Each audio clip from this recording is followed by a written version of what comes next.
Hi guys, এই যে দেখেন পাহাড় খুবই সুন্দর। আমরা বাসে যাচ্ছি,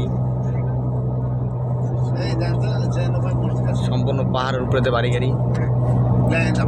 এই দেখেন ওই যে পাহাড় ভরপুর, খুবই সুন্দর।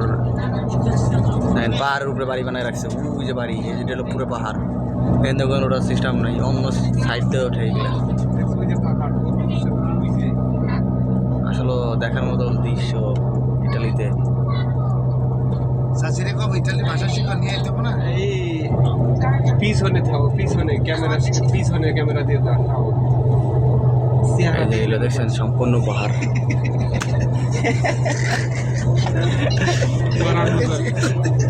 ওরে বাটপার, দেখেন কি পরিমাণ পাহাড় এখান দিয়ে। ইটালিতে শুধু পাহাড় আর পাহাড়। আল্লাহর নিয়ামত এই দেশে সব দিয়ে রাখছে। আরব দেশে আছে মরুভূমি, আর এই দেশে আছে পাহাড়। পাহাড়ের কোনো অভাব নাই। পাহাড়ের উপরে বাড়িটারি বানায় রয়েছে। আসলে সাসিরে কব যে ইটালি জায়গাটা অস্থির, পাহাড় উপরে বাড়ি টাড়ি সব। দেখা যায়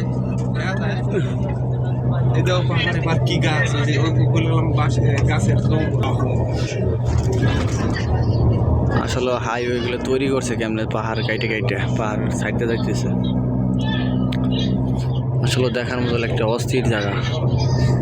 এই সাইডে নিচে একটা নদী আছে, অবশ্য ক্যামেরা দেখাতে পাচ্ছি না, তাই অবশ্য শুধু আজকে আপনাদের পাহাড়ই দেখাচ্ছি এই ভিডিওর মাধ্যমে। খুবই সুন্দর পাহাড়। সামনে মনে হয় এই সাইড দিয়ে পাহাড়, তো পাহাড়ের কারণে সাইডে করে রাখছে। পাহাড়ের সাইড দিয়ে পুরো রাস্তাটা গেছে।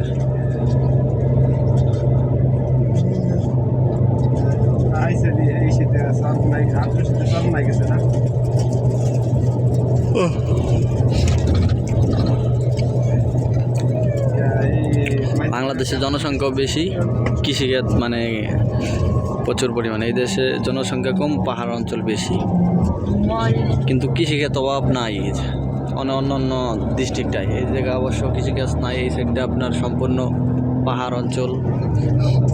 খুবই সুন্দর এলাকাটা। জানি না কত দূর অবশ্য পাহাড়,